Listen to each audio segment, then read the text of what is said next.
Dengue ಜ್ವರದ ವಿಚಾರದಲ್ಲೂ ರಾಜಕೀಯ ವಾರ್ ಶುರುವಾಗಿದೆ. ಸರ್ಕಾರದ ವಿರುದ್ಧ ವಿಪಕ್ಷ ನಾಯಕ ಆರ್ ಅಶೋಕ್ ಕಿಡಿಕಾರಿದ್ದಾರೆ. ಸರ್ಕಾರ ಮೀಟಿಂಗ್ ಮೇಲೆ ಮೀಟಿಂಗ್ ಮಾಡ್ತಾ ಇದೆ. ಸಭೆ ಮಾಡೋದ್ರಿಂದ ಡೆಂಗಿ ಕಂಟ್ರೋಲ್ಗೆ ಬರೋದಿಲ್ಲ. ಡೆಂಗಿ ಎಮರ್ಜೆನ್ಸಿ ಎಂದು ಸರ್ಕಾರ ಘೋಷಣೆ ಮಾಡಬೇಕು. ರಾಜ್ಯದಲ್ಲಿ ಝೀಕಾ ವೈರಸ್ನಿಂದ ಒಬ್ಬರು ಮೃತಪಟ್ಟಿದ್ದಾರೆ. ಶಿವಮೊಗ್ಗದಲ್ಲಿ ಸರ್ಕಾರ ಎಚ್ಚೆತ್ತುಕೊಳ್ಳಬೇಕು ಅಂತ ಆರ್ ಅಶೋಕ್ ಆಗ್ರಹಿಸಿದ್ದಾರೆ.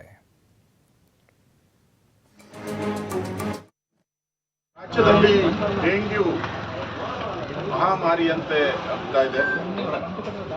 ಕಳೆದ ಜನವರಿಯಿಂದ ಪ್ರಾರಂಭ ಆದಂಥ ಈ ಡೆಂಗ್ಯೂ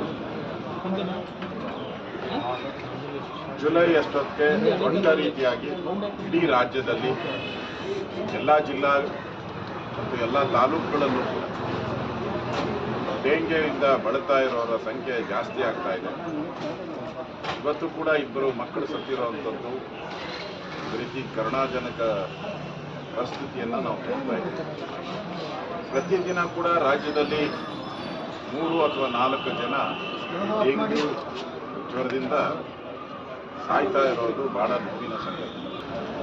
ಆದರೆ ಎಲ್ಲೋ ಒಂದು ಕಡೆ ಸರ್ಕಾರ ಇಷ್ಟೆಲ್ಲ ಆದರೂ ಕೂಡ ಇದಕ್ಕೆ ಒಂದು ಟಾಸ್ಕ್ ಫೋರ್ಸ್ ಮಾಡಬೇಕು. ಪ್ರತಿ ತಾಲೂಕಲ್ಲೂ ಟಾಸ್ಕ್ ಫೋರ್ಸ್ ಮಾಡಿ ಕಂಟ್ರೋಲ್ ರೂಮ್ ಮಾಡಿ ಅದಕ್ಕೆ ಬೇಕಾದ